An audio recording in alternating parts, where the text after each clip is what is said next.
Hey everybody, welcome back to part two. This is my second Coldcreek Field Notes episode. Week two. This has been a lot of fun so far. I'm looking forward to making many more of these. Well, every day, every single day is a struggle. Some days you feel wonderful, and other days out of nowhere you don't. And this last weekend was like that. This Saturday and Sunday, I had a wonderful day on Saturday. Like I was saying, some days are great. I got to hang out with my wonderful wife, and we went and spent the afternoon together while our son hung out with his friends in the little town that's nearby here, and it was great. Sunday, however, this is what happened. So. If you have MS, you probably know that sound is a terrible trigger, um, and sound, stress, and emotions.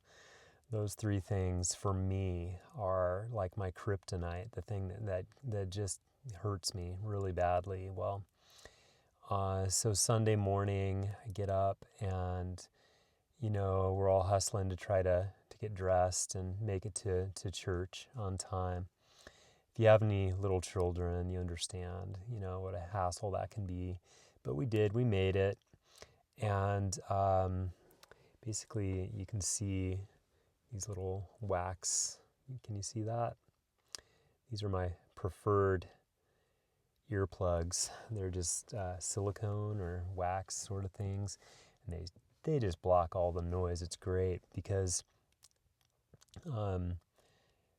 when I get attacked by noise, it's really one of the worst things that I can possibly imagine.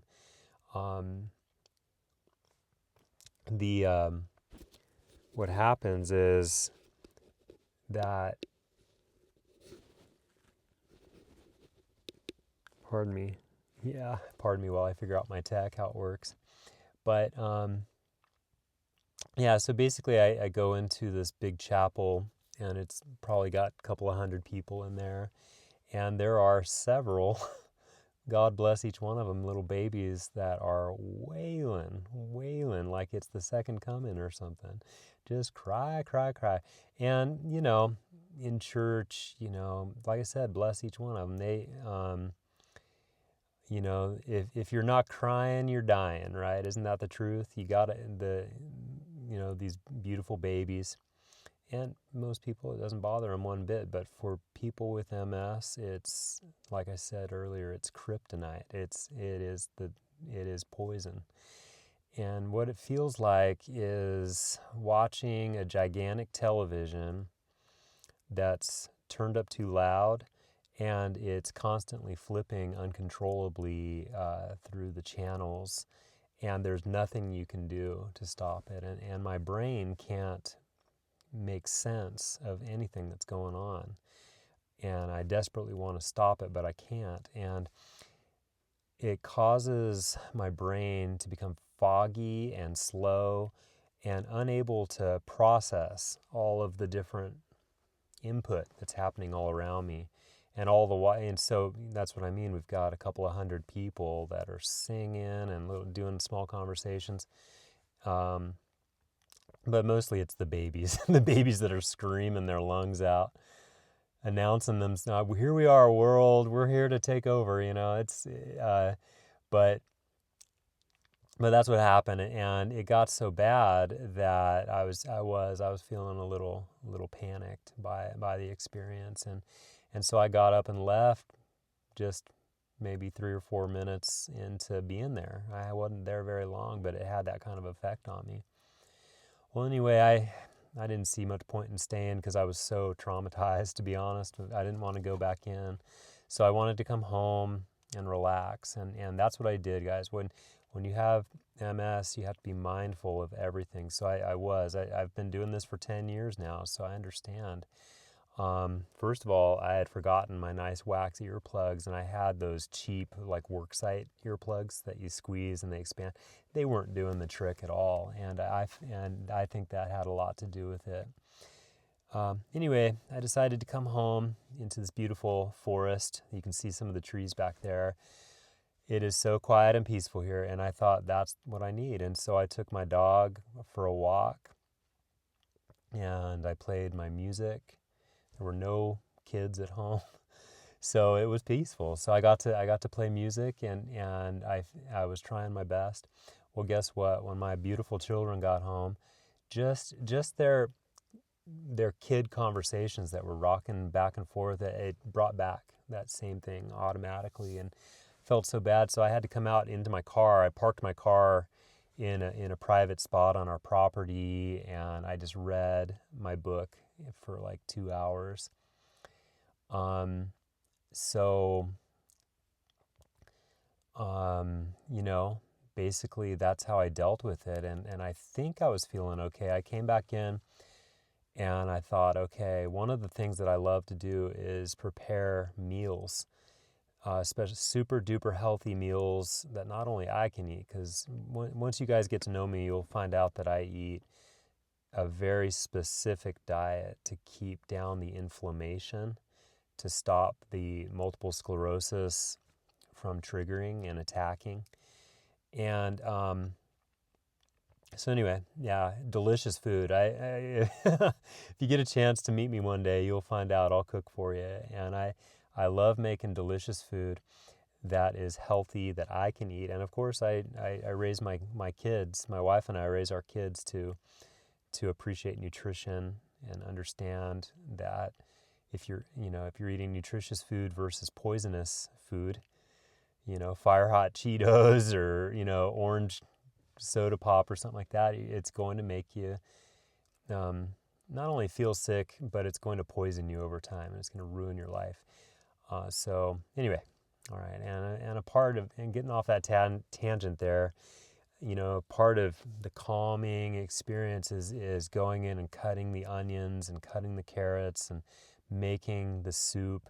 It was a kidney bean stew, and my wife had made fresh.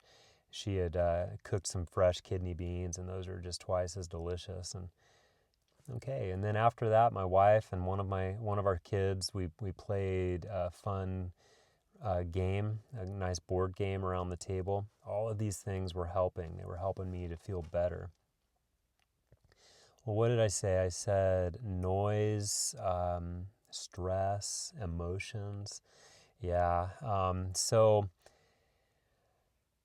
I don't know if everybody's like this, but I am. I'm a really emotional person. I get really super high, happy, joy, glee, and then I go very, very low. I get very, very sad. And a lot of times when I'm songwriting, it hits me because the emotions that go into producing the music, it takes a lot out of me, especially if I'm writing original lyrics and melodies. I have to take that in doses too, because it like I said, it takes a lot out of me. Well, in the wind up to going to sleep last night, I got a little emotional, and my emotions got carried away. And the worst thing, something that I used to not understand, a dozen years ago before I got my diagnosis, I had no idea what was going on. But last night it happened again, and that is that I could not sleep. I was wide awake. And I said goodnight to my wife at like 10 o'clock, it was 10 o'clock, I think. I said, "No, I'm going to be up for a while."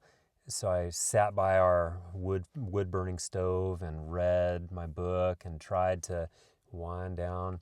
But I was just in the grip of a horrible, not a full attack. It's called a pseudo attack, where a pseudo episode, where you're not having a sustained relapse, but you are, because of a triggering mechanism, you're struggling with a miniature attack. And for me, what that did is it filled my head with stormy, tempestuous thoughts. And I was absolutely unable to sleep, guys. That's what happened. I probably drifted in. I slept for 2 hours, then I woke up, and I was up until 4 o'clock in the morning. And my good wife got up and comforted me and helped me and chatted with me and listened to my concerns. I couldn't do it without her. She was there for me. Um, and I decided to I went to work today. I decided there's not, moss doesn't grow on a rolling stone. And I knew that if I just stayed home, I would probably spiral into depression. A lot of times that's what happens for me. If I sit around, I start feeling sad, and I start thinking about how, about how badly I have it, but if I'm busy and doing good things, I go to school, I teach my kids, I have all those great conversations with them. And then most of all, at the end of today, I went and did my lifting. So remember, guys, I'm trying so hard every step of the way never to give up and never succumb to those negative voices that come at you and try to get you to give up and give in to despair. I went to the gym and did my big three lifts, including jump roping, and it went really well. I felt great. As the lifts were being done, as the different sets were being done. And afterwards, my good son got back from his running practice. He's his track and field. That's what he's doing. And it coincided with me getting done with the gym, and then we drove home together and had a great conversation about music and about his experience at the track. And here I am. I'm about to go in and be with my family again. And I'm going to intentionally, I'll talk a lot more about that in the future, about how intentional I have to be about avoiding any conflict. And it's purposeful, it's therapeutic. Literally, I cannot get into contentious situations or engage in arguments about the world. I can't do it. It makes me feel very sick. I go through those things that I just talked about in this field notes episode. Well, I'm happy to say that it's the end of almost 2 straight days of being awake, and I'm doing okay. And I'm looking forward to more victories, and I can't wait to go inside this house and see my good wife and my kids. And just remember, everyone, if you have MS, that you cannot lay back and let it take advantage of you. You have to fight back every step of the way. You have to understand what are the triggers that make you feel bad, avoid them, and do your best to counteract them if you can, like I do every single day. It is tiresome to live like this, but it's also magnificent to think how successful I am. I've had MS for, this is my 11th year of official MS. I had it before then, but it wasn't diagnosed. And the doctors told me I would be completely crippled by this point in my life, and I'm not. I'm living a wonderful, fulfilling, happy life that I can share with my loved ones. And I know you guys can do that too. So God bless all of you, and let me know what you think in the comments, and let me know if you have any questions that you think I could help you with.